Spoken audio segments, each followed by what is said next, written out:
IAS 33 earnings per share is a very simple standard. It's a standard applicable to entities whose ordinary shares or potential ordinary shares are publicly traded or that are in the process of issuing ordinary shares or potential ordinary shares in the public market. So it's not applicable to all entities, or all entities are not required to apply IAS 33, right? So specifically, IAS 33 applies to publicly traded entities, right? Publicly traded entities or entities in the process of issuing ordinary shares or potential ordinary shares in the public market, right? So that's IAS 33 earnings per share. We'll look more about IAS 33 earnings per share by this CN Professional Institute. Welcome to IAS 33 earnings per share. Now, in this video, we are going to focus our attention on three main things, right? So we'll learn how to calculate earnings per share. We'll learn how to calculate earnings per share, right? Both the basic and the diluted, right? So we'll calculate earnings per share in accordance with IAS 33, dealing with these issues, right? So we'll look at the first one, bonus issues here. Then we'll look at full market issues.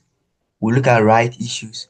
And then we will explain the relevance of diluted earnings per share and calculate the diluted earnings per share involving convertible debt and share options. Okay, then we will discuss the importance and limitations of using earnings per share as a performance measure. So these are the main things we'll be covering. We'll look at basic earnings per share and diluted. And at the basic, we are going to cover bonus issues. We'll cover issues at full market prices. We'll cover right issues. And then we'll look at the importance and limitations of earnings per share. Right. So let's start. The scope of IAS 33 earnings per share. I have already stated the scope, right? It says IAS 33 applies to entities whose ordinary shares are publicly traded. Entities whose ordinary shares are publicly traded. Okay. And then publicly traded entities, okay, which present both parent and consolidated financial statements are only required to present earnings per share based on the consolidated figures. Okay, so we have something we call consolidation. If you've learned consolidation already, it's fine. If you are yet to, then it's nothing. So there's something called consolidation. We have the consolidated financial position and the consolidated profit or loss. So entities, okay, that present both parent and consolidated financial statements are required to present only earnings per share based on the consolidated figures. And it is in Ghana here, we have so many entities listed on the stock exchange. Okay, we have Access Bank, Cow Bank, Fan Milk, Aluwex, Cocoa Processing Company, Ecobanks, Anglo Gold Ashanti. We have so many. Guinness, Ghana Breweries, Unilever, Ghana. All these entities, they are listed on the stock exchange, right? And therefore are required to prepare earnings per share. They have to prepare, or they have to calculate their earnings per share as part of their financial statement. So don't forget that earnings per share is only applicable to entities whose shares are traded publicly, or those that are in the process, right, of preparing, those that are in the process of what issuing, or those that are in the process of trading their shares, okay, on the stock exchange, or those that are in the process of trading their shares publicly. So it's either those whose shares are publicly traded, or those that are in the process of publicly what trading, or of publicly what trading their shares. Okay, let's look at the definitions. We'll look at the definition of earnings and the definition of earnings per share. Okay, so earnings refers to profit available to equity shareholders. So earnings here is basically your profit after tax. That's all. Okay, so if when you prepare your profit or loss account, we have the your P&L, your profit after tax. That's what we mean by earnings. And then earnings per share, as the name implies, per share. So it's just your total profit after tax divided by the number of shares you have, the number of equity shares. That's all. So it's a measure of the amount of earnings in the financial period. Okay, for each equity share. So you are comparing your earnings, your profit after tax to your equity share, and you are looking at how much earnings, how much profit will be attributed or is attributable to each equity share. So that's the meaning of earnings per share. You are comparing your total earnings, your total profit after tax to your equity share to find out how much money is earned by each equity share. And then it says earnings per share is calculated as reported earnings divided by the number of ordinary shares in issue. That's what I've said. Pick your earnings or your profit after tax and then go and divide it by the number of ordinary shares, right? So that's earnings per share. Very, very simple. Just go to your profit or loss account, or you can go to your statement of changes in equity, pick your profit after tax for that year, for that period, profit after tax for that period, and divide it by the number of what ordinary shares you have, not total shares. Here we don't factor in preference shares, we factor in only ordinary shares. Okay. Okay, so let's look at the formulas, right? Let's look at the formulas that we'll be using here in the computation of earnings per share. Right? So we have the main formula here. This is the main formula for earnings per share. Okay, it is the earnings after tax and preference dividend divided by the weighted average number of shares outstanding. And I said the earnings after tax is your profit after tax. So you go to your profit or loss account, go and pick your profit after tax, right? If there's any preference dividend that is yet to be paid or that has been paid, you have to take it out and you get your profit after tax and preference dividend. Then you divide by the weighted average number of shares outstanding. And with preference dividend, or with preference shares, some are treated as equity. So with preference shares, we have the redeemable and we have the irredeemable. Okay. Redeemable ones are mainly uh classified as debt because they have like more characteristics of a debt than equity. Okay, that's the redeemable ones. So they are mostly classified as debt, and the irredeemable ones are normally classified as equity, but it depends. We don't assume that all redeemable preference shares are debt and all irredeemable ones are equity. It depends on the conditions, the terms, the arrangement. Okay, so basically here in calculating earnings per share, mainly or mostly our preference dividend will be deducted. Okay, so let's not go into what preference shares are, but just know that in calculating earnings per share, you need your profit after tax and preference dividend. Okay, and you divide it by the weighted average number of shares outstanding. Okay, so that you see, we deduct the preference dividend so that we will get the earnings left for the ordinary shares. Okay, because we are looking at the profit after tax, the earnings that we can attribute, that we can give to the ordinary shareholders. Okay, that's why we say it's earnings after tax and preference dividend divided by the weighted average number of shares. And I said mostly uh, preference dividends are deducted. Okay, unless maybe the question specifically states, okay, or gives you a clue as to or for you to classify the preference share as equity. If the preference share is classified as equity, then it's likely to be added to what the ordinary shares. Okay, even with that, as I said, the conditions should be met. So just do it this way. In for the sake of this standard, let's not go into details with preference shares, or let's not divert to preference shares and ordinary shares. For the computation of earnings per share, just know that your earnings is after tax and preference dividend.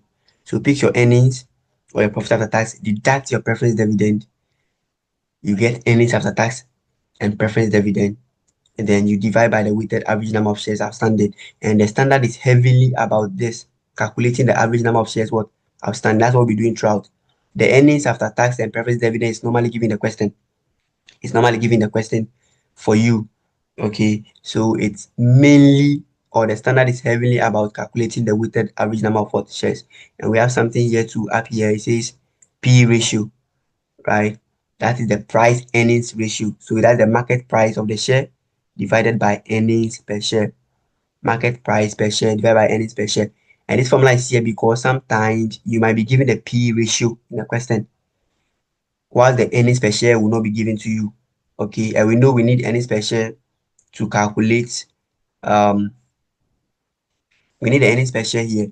We need the earnings per share when we are doing our stuff. So sometimes instead of going through all this to get your earnings per share, when I give you the P ratio, you can do change of subject. Okay, when I give you the P ratio to be market price of the share over the earnings per share, you can just make earnings per share the subject, and you have your earnings per share, right? So mainly this is the formula that we'll be using. That's all in the standard. This one, the earnings after tax and preference dividend divided by the weighted average number of shares outstanding. Then we have the types or forms of earnings per share. We have the basic earnings per share, and we have the diluted earnings per share. We have the basic earnings per share, and we have the diluted earnings per share. So we'll take them one after the other, and we'll look at what they are. Right. So let's start with the first one. Let's pick the basic earnings per share. The basic earnings per share. And we are done, we're going to look at the diluted earnings per share. So with the basic earnings per share, we just pick our basic or our normal profit after tax and preference dividend, and we divide by the weighted average number of shares outstanding. That's all. Okay, the diluted that we have to do adjustment to the profit or earnings after tax and preference dividend, and also do adjustment to the weighted average number of shares outstanding. Right. So with the diluted, we do adjustments. But with the basic, we just pick our basic figures, we divide, and we are good to go. And it says for groups, okay, sometimes we have consolidation. So it says for groups, earnings is the group profit after tax less non-controlling interest. So when you go to consolidation, okay, when an entity has control over the other, or when the entity purchases equity shares in another, and control is attained, like purchase 50% plus, you see there's a control. So the parent has to prepare consolidated financial statement, both the consolidated profit or loss and then the consolidated financial position.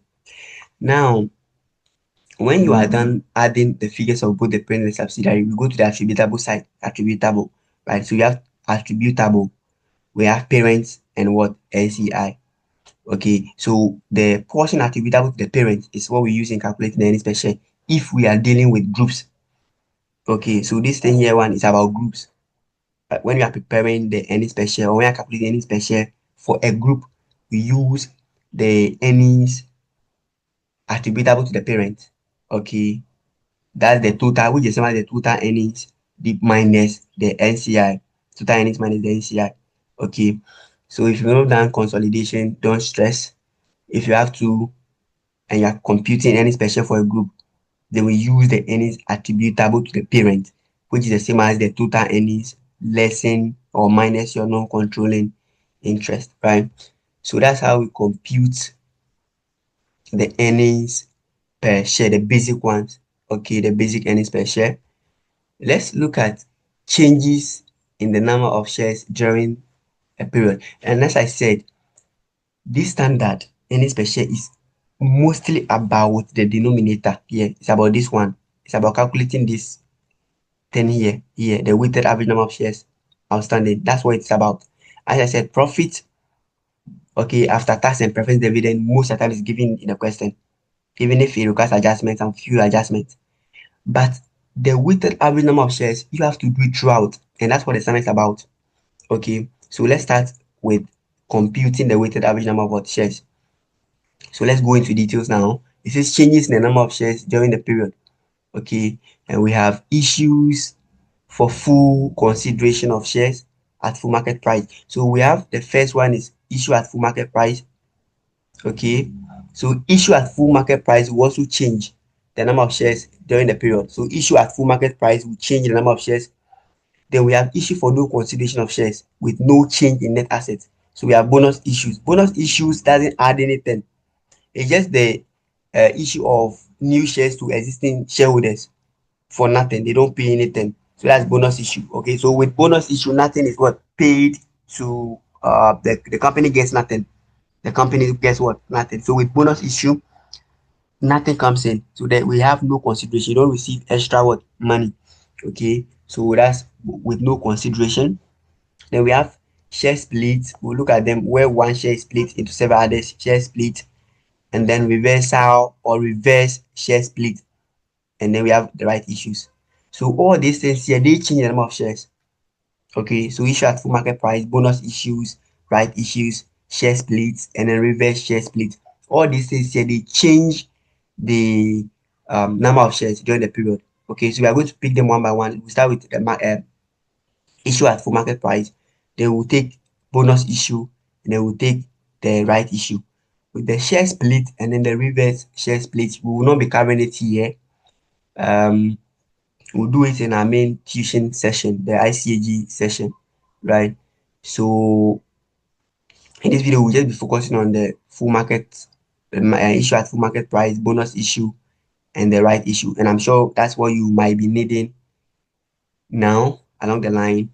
We'll add the rest. So let's start with the first one, issue at full market price, issue of shares at full market price.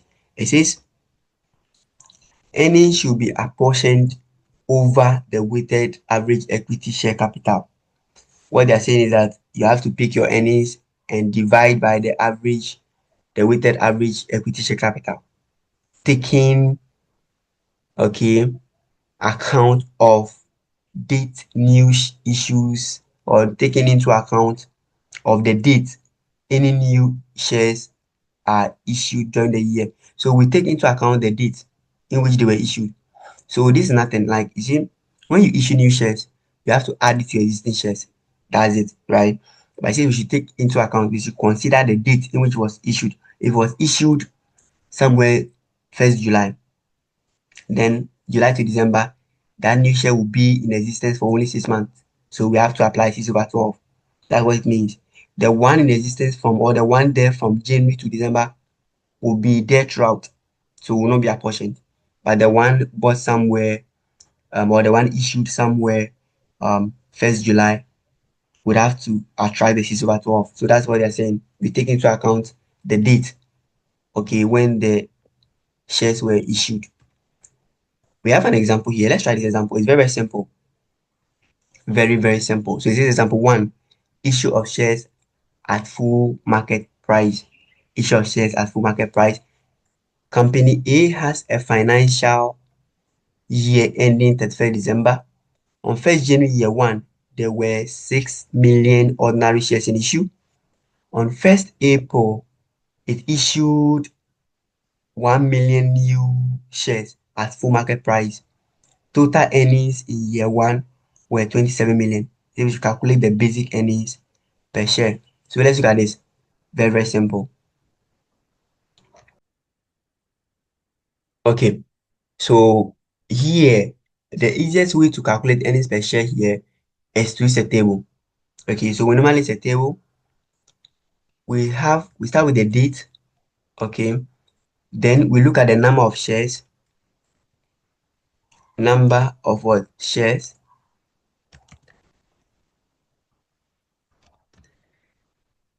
We look at the time. the time. Okay, as I said, you might issue it, the shares are different dates.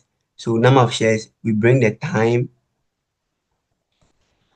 and then finally we have the weighted average number of shares. So normally this is what we do. We use table and we have the weighted average number of what shares.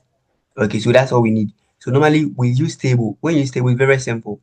If you are calculating your earnings per share using table, it's very, very what, simple. So here, let's bring the dates here. Okay, then our number of shares here, and then the time here, and then the weighted average number of shares. Let's underline, and then that's it. So you realize that it's very, very simple if you do it this way. Okay, so the date is, I mean, as you know, the date, okay, from which period to which period. So we'll be doing those ones, and then you get to know. But it's very simple. So let me underline this one again. Okay, very good. This is better. So let's go and start with the date. So what you ask yourself is, okay, from this date to this date, how many shares do I have? So let's say, when did they start the year? It says on 1st January. Okay, there were 6 million ordinary shares in issue. They had 6 million shares already. And on 1st April, they issued what? 1 million. So you realize that from January to March, they have what? 6 million. So from January to March, they have what? 6 million shares. So 6 million shares will be with them from January to March. Then from April, they issued 1 million new shares. So from April, they issued what? 1 million. So if they issue 1 million, from April to December, they will now have what? 7 million new shares. I said they had 6 million ordinary shares at the beginning of the year, January. 1st April, they issued 1 million new shares. From January to March, January, February, March, they'll have 6 million. Then from April, they've issued 1 million. So now the total shares will not be 6 million, but it will be what? 7 million. It will be the 1 million they've issued plus the 6 million. So from April to December, they'll have 7 million what? Shares. That's all. So see here, let's do it this way. From January, so if you come to the date, okay, when you come to the date here, it's nothing. January to, so we have our January to, okay, so January to March, okay, January to March, how many shares will be there with them? They'll have 6 million shares. So you bring your 6 million here. Are you following? And the time is from when? So we have January, February, what? March. So that will be January, February, March, 3 months. So it's 3 out of what? 12. Are you following? So you multiply your 6 million by 3 out of what? 12. Then you get 1,500,000. So that's how we'll be doing it. It's very simple. So we get 1,500,000, right? Then we go back again to the date. Then from April, this time from 1st April, okay, to December, how many shares do they have? So 1st April to December, it will be the 6 million shares they've issued, okay, plus the 1 million new issue. So it will be the 6 million that they had plus the 1 million addition. So you realize that from April to December, they have 7 million. And you know why 7 million? It is the 6 million shares that they were having, okay? The 6 million shares they were having plus the 1 million they issued. So from April to December, they will have 7 million instead of what? 6 million, right? And that's how many months? So April, May, June, July, August, September, October, November, December, and that will be what? 9 months. So that will be 9 out of what? 12. And then when you multiply the 7 million by 9 out of 12, we are going to have 5,250,000. So we have, so when you multiply the 7 million by 9 out of 12, we are going to have 5,250,000. That's all. So when you are done, you just have to underline this one here. Okay, and the total here becomes your weighted average number of what? Shares. So what are we going to have? We'll be having So the summation of the two should be 6 million, okay, 750,000. 6,750,000. So 6,750,000 is the weighted average number of what shares. So it's very, very simple. Just take note of it. This is how we do it. If you put it in this form, it becomes very, very easy. You have the date, January to March. We said we had 6 million with us. Then from April to December, or on 1st April, we issued 1 million more. So from April to December, we'll not have 6 million shares. So, but from April to December, we have 7 million shares. Okay. And then the time, and that will be with us from April to December. So that's 9/12. Okay. And then you add, and that is so these are weighted average number of shares. Let's come here. If you come back to the question, it says total earnings. Okay. Total earnings in year one were 27 million. So these are earnings, their profit after tax and preference dividend. So that's the total earnings. So when you come here, your earnings per share, okay, will be equal to, as we said, it is the earnings divided by the weighted average number of shares. In this question, our earnings is 27,000. I'm sorry, 27 million.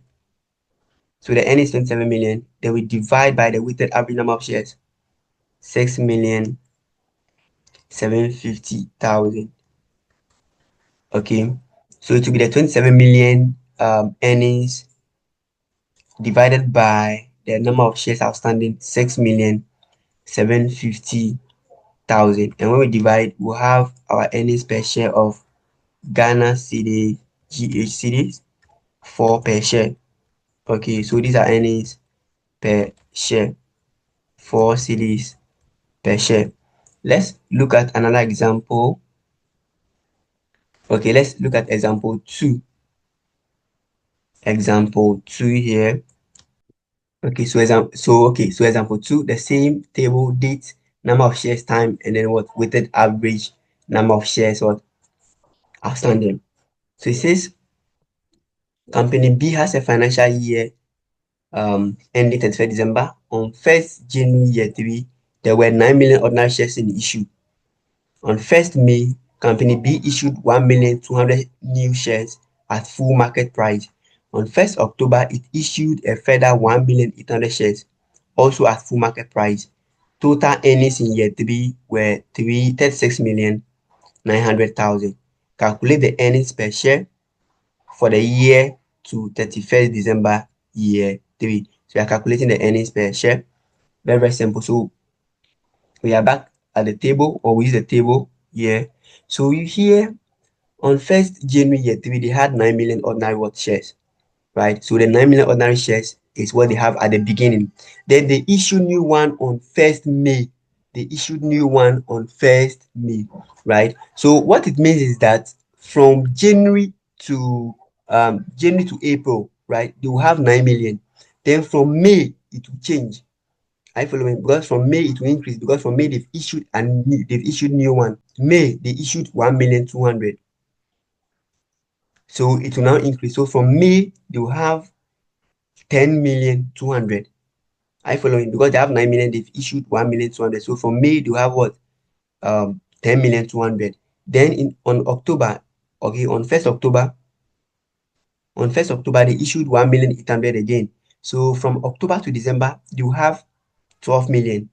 That will be the 10,200,000 plus the 10 million.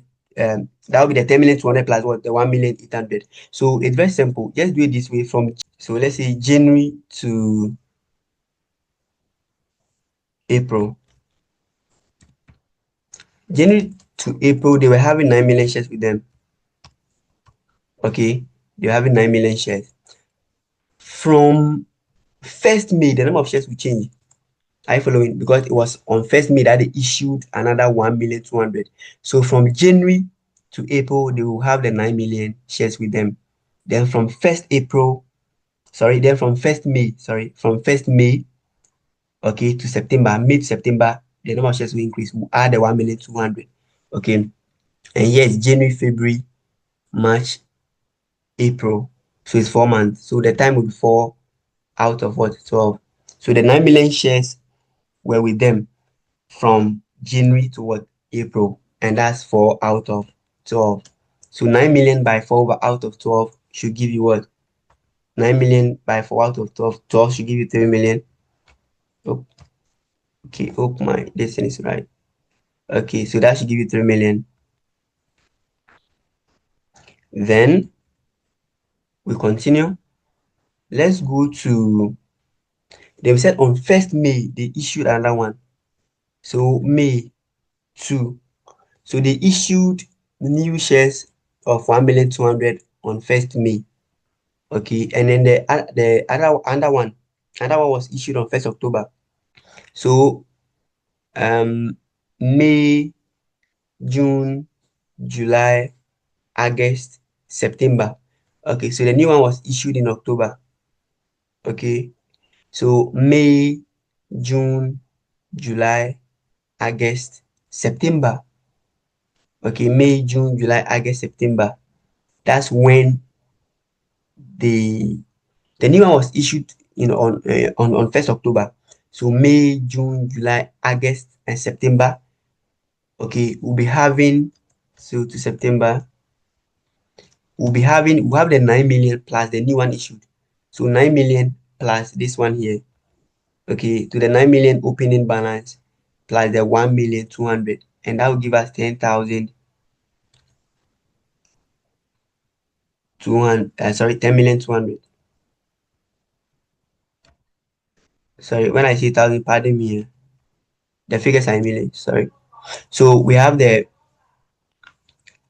10 million what? 200,000 shares, and that will be from May to September. Okay, because 1st May we issue new one. So here will be by, so May, June, July, August, and what? September. So that'll be 5 out of 12. And then when you multiply, so you multiply the number of shares by the time, and that'll give you 4,250,000.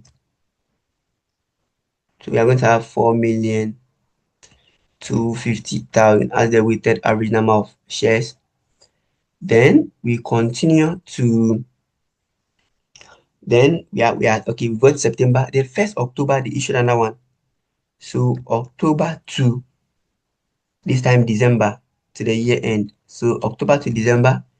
Now they've issued how many shares were issued here? Okay, on 1st October they issued 1,800,000 shares. So from October to December, the number of shares will increase from 10,200,000, okay, to 12 million, because we will add the new 1,800,000 shares issued to the existing 10,200,000. So 10,200,000 existing plus the new 1,800,000 will give us 12 million. So from October to December, we have 12 million shares with us. And that will be from when to when. So let me see. October, November, December, 3 months. So 3 divided by what? 12. So it's like when you add your month, 4 plus 5, you get 9 months plus 3, 12 months. So you can also do that. Your number of the time, the number of months, when you add it should be equal to 12. It should be equal to the number of months in the period. Okay, which is 12 months.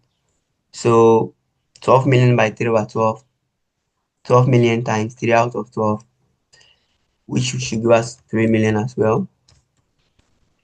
Okay, so that's all. So we add or we sum the number of shares. Okay, so 3 million plus 3 million, 6 million plus 4,250,000. Okay, and this should give us 10,250,000. So 10,250,000 is the total, which is the weighted average number of what shares outstanding. So this is it. This is how we calculate it. It's very simple. Okay, very, very simple. So we have the weighted average number of what shares. We have our weighted average number of shares. So We can now go and calculate the earnings per share. So the earnings per share, which we said is the earnings divided by the weighted average number of shares. So the earnings is 36,900. So 36,000, sorry, 36 million. When I say 36,000, forgive me. It's 36,900,000 divided by 36,900,000 divided by the weighted average number of shares that we just computed, 10,250,000. So we divide the earnings 36,900,000 divided by the weighted average number of shares, 10,250,000, and that should give us 3.6 cedis per share. So that's our earnings per share. Okay, that is our earnings per share. Earnings per share. So it's 3.6 cedis per share. So that's how we do it. It's not difficult. Okay, it's not difficult. Let's look at another example. So let's look at example 4. It says CN's earnings for the year ended 31st December 2024 were $2,208,000.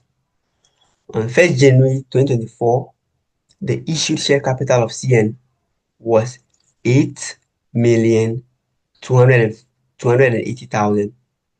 Okay, so on 1st January 2024, the issued share capital of CN was 8,280,000 ordinary shares of of $1 each. The company issued 3,312,000 shares at full market price on 30th June 2024. Calculate the earnings per share for CN for 2024. The earnings per share for CN, right? And we said for earnings per share, the most difficult part is calculating the weighted average number of shares. The earnings will normally be given to you.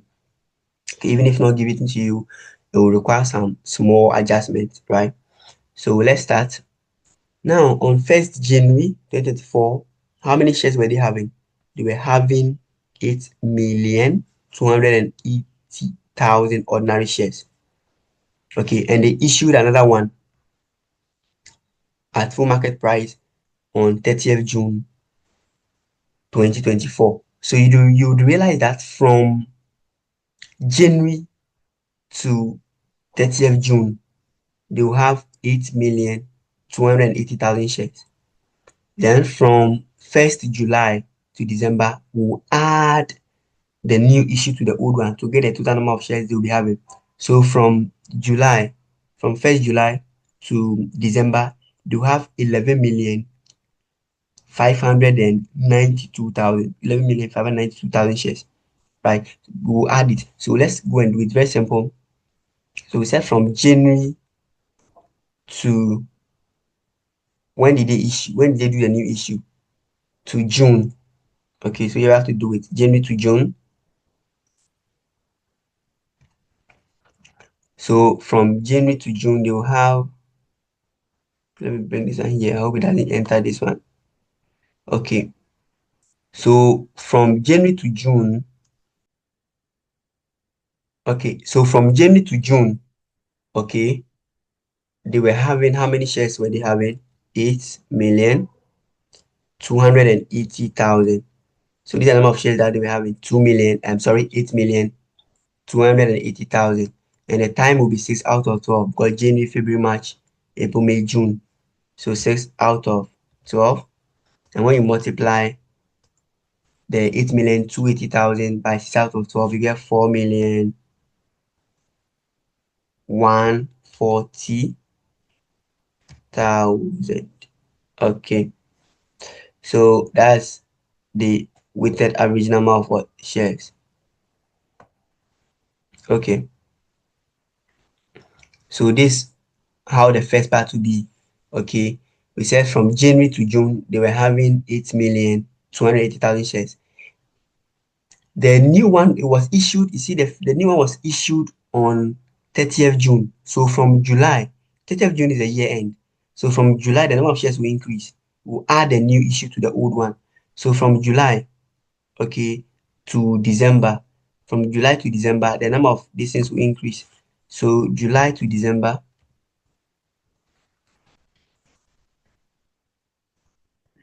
the number of shares will increase. It will now be the old 8,280,000 shares plus the new one issued here, the new one, the 3,312,000. Okay, so you have to add it, and that will be the number of shares that will be with the entity from July to December. So when you add, that will be 11,592,000, and the year will be 6 out of 12 because from 1st July to December, 6 out of 12.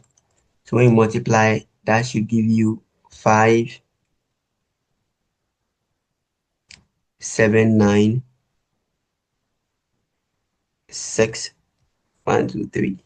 So you get 5,796,000, 5,796,000. Okay, then just sum them up, and that will be your.